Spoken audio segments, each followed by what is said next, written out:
SIR নিয়ে supreme কোর্টে পরপর ধাক্কা খেল নির্বাচন কমিশন। অন্যদিকে আইন শৃঙ্খলা প্রসঙ্গে রাজ্য সরকারকেও দায়িত্ব মনে করিয়ে দিল সুপ্রিম কোর্ট।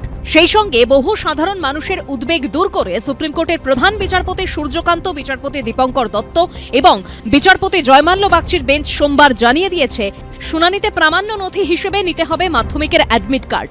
তাদের যে বিবেচনাধীন ক্ষমতা ছিল সেটাকে খামখেয়ালিপনার জায়গায় নিয়ে গেছিল ইলেকশন কমিশন।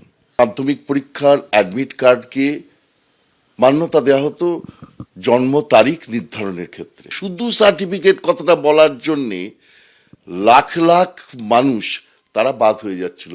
এই যে খামখেয়ালিপনা, এটা সাংবিধানিক ক্ষমতার দ্বারা সুপ্রিম কোর্ট সীমায়িত করলো।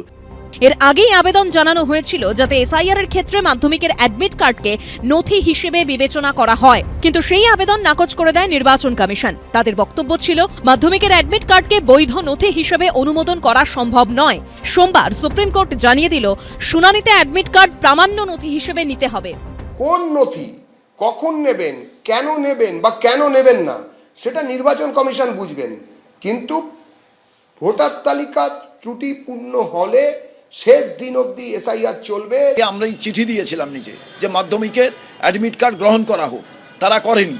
আজকে সে ডাইরেকশনে এলো, তার মানে নির্বাচন কমিশন যে বায়াস, তারা ইম্পার্শিয়াল নয়, এটা বোঝা গেল। সেই সঙ্গে সুপ্রিম কোর্ট এটাও স্পষ্ট জানিয়ে দিয়েছে, কোনো ভোটার চাইলে শুনানিতে একজনকে নিয়ে যেতে পারেন, আত্মীয়, বন্ধু, প্রতিবেশী, এমনকি বিএলএদেরও সাহায্য নেওয়া যেতে পারে। ওরাল আর্গুমেন্ট চলাকালীন আমি যতটুকু শুনেছি, বিচারপতিরাও বলেছেন বিএলএ টুরা হিয়ারিং এ থাকবে। বিজেপির এসআইআর এর খেলা শেষ।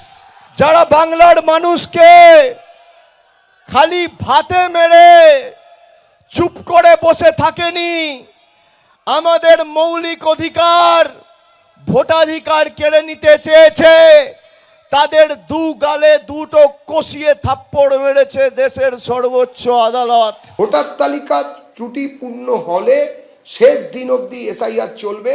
শেষতম মানুষটি যতক্ষণ না এসআইআর এর বিষয় ক্লিয়ার না হয়, ততক্ষণ পর্যন্ত ভোট ঘোষণা করা যাবে না, এবং তার জন্য ভোট যদি পিছিয়ে যায়, এর দায় তৃণমূল কংগ্রেসকেই নিতে হবে। স্বচ্ছ ভোটার তালিকার জন্য এসআইআর প্রয়োজন, কিন্তু ঘন ঘন নির্দেশ বদল, সাধারণ মানুষের হয়রানি, সুপ্রিম কোর্টের ধাক্কা, এসআইআর প্রক্রিয়ায় বারবার প্রশ্নের মুখে পড়েছে নির্বাচন কমিশনের ভূমিকা। শেষ অবধি ভোটার তালিকা কতটা স্বচ্ছ সেটা বোঝা যাবে চূড়ান্ত তালিকা প্রকাশের পরই। দীপক ঘোষ, সমীরণ পাল ও সুদীপ্ত আচার্যর রিপোর্ট, এবিপি আনন্দ। এবিপি আনন্দ, এগিয়ে থাকে, এগিয়ে রাখে।